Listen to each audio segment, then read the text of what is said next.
Hi everyone, welcome to the channel. Welcome if you're new. I'm Stacy and this is the time lapse of the very first Inktober drawing for 2023. The prompt was dream. I had a bunch of ideas in my head, but nothing really stuck.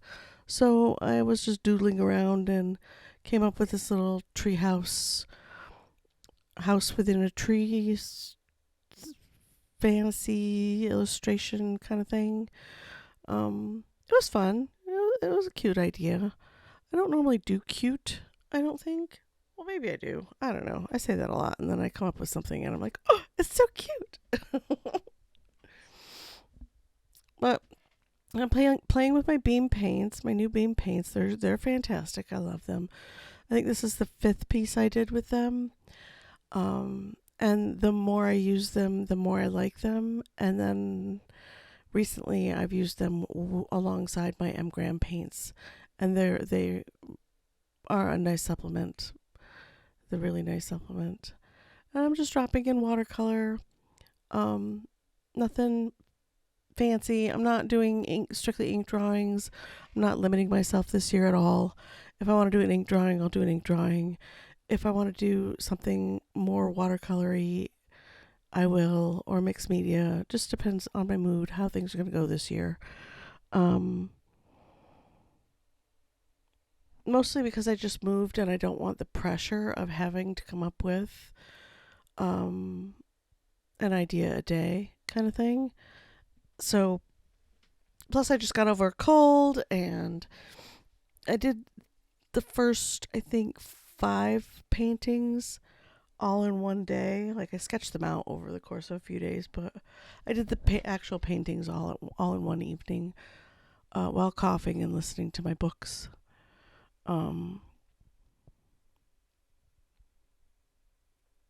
Yeah, I'm just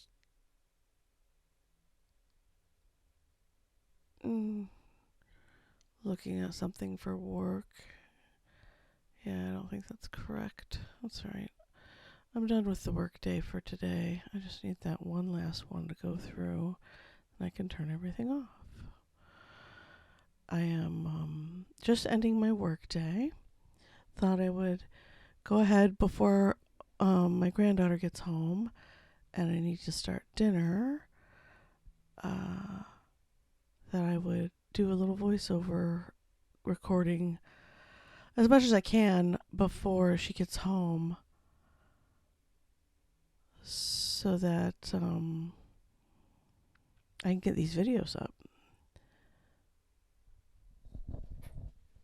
I think this turned out cute. The idea in my head was cleaner and more than what I executed, but overall, it's not too bad. And I'm just layering in watercolors, playing around, seeing what I can do with what, because I haven't done. I did florals. I did 4 floral pieces before I did this piece, and they turned out okay. But I did supplement with colored pencils on them too. And this guy, I wanted to try and keep strictly watercolor, which I generally don't have a problem with. It's a matter of water control, which I struggle with all the time. But this is new paper, new Stonehenge 300-pound cold press watercolor paper, which is basically like working on a nice thick piece of card, almost board. If you can afford 300-pound paper, I highly recommend it. It doesn't usually take tape very well. I do usually have to heat the tape up a little bit to get it off the edges without damaging the piece. Oh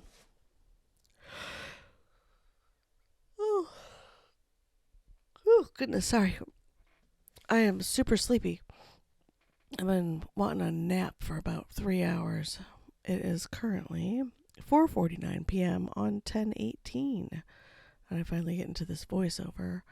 I actually recorded these videos at the first week of the month, I just haven't had a chance to get back to them. Time management has become challenging, living with other humans. And yeah, actually, I noticed a sign on a window down the street. One of the buildings has a space for rent. I'm gonna go down there this coming weekend and get the phone number and see if it's a space that they would rent to me, like to use as a studio. Right now, I'm splattering in paint to get textures, like leaf textures and that light and dark inside, and then I pretty much obliterate all of it. I should have left it. Now that I'm watching as I voice over, I should have left the splatters. They looked cool. I don't remember if I added more. I'm gonna put some bushes in the back, like a little silhouette of, maybe there's a forest back there or a bushy tree line or something, brush line. Oh, I did go over this with pen.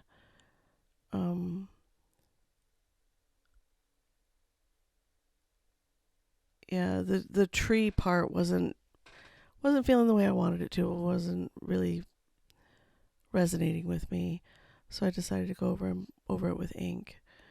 And that's how these pieces are gonna go. I'm just gonna fly by the seat of my pants and see how they turn out.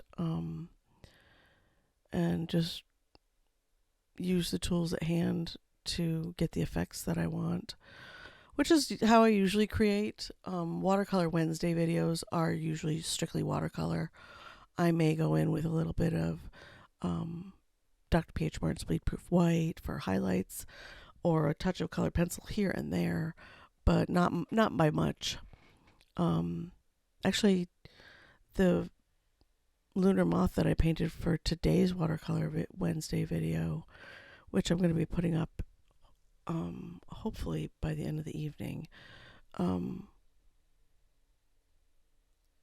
I used a little bit of bleed proof white at the very end. It turned out really good. I really like it.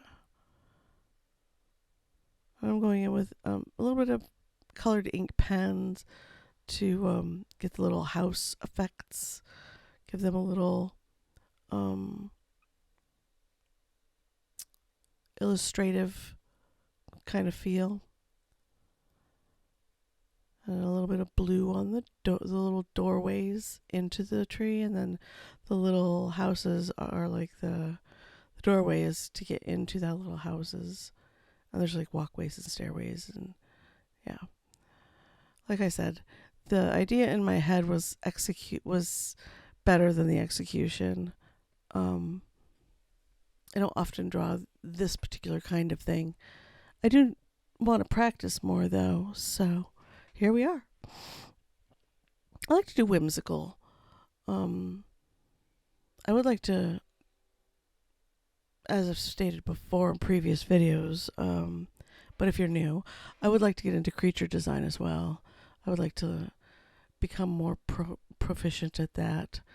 And another thing I'm working on is my architecture skills. I don't draw houses and structures very well, and perspective hurts my brain. It's better if I just go in and run on instinct than if I overthink it and try to make the piece look the way I think I want it to look, if that makes any sense. At any rate, we're almost done. I'm a little bit more ink here, and then we're going to be done with this one. I am turning off my work computer. We are done with work. Here's a little close-up of the piece. I hope you guys like it. Let me know what you think in the comments below. I'd love to hear from you. I'm just going in with my little, I have this Deerfoot stippler brush. It's kind of at an angle, and it has very densely packed bristles. And I'm trying to get in more textured, kind of leafy feeling. This is a really good tool for that. Another tool you can use is an old paintbrush that's kind of broken and worn down. Don't throw away your paintbrushes. Some of them have the ability to, once you've worn them down, they can give you some really cool textures. I have tons of paintbrushes that are old that I use for texturing. A little bit more shadowing here to give it a little more depth and realism. I can't help myself. And there we go. What do you guys think? It's cute for my first painting of the month. If you're new, don't forget to subscribe. Don't forget to thumbs up. And I will see you guys in the next video.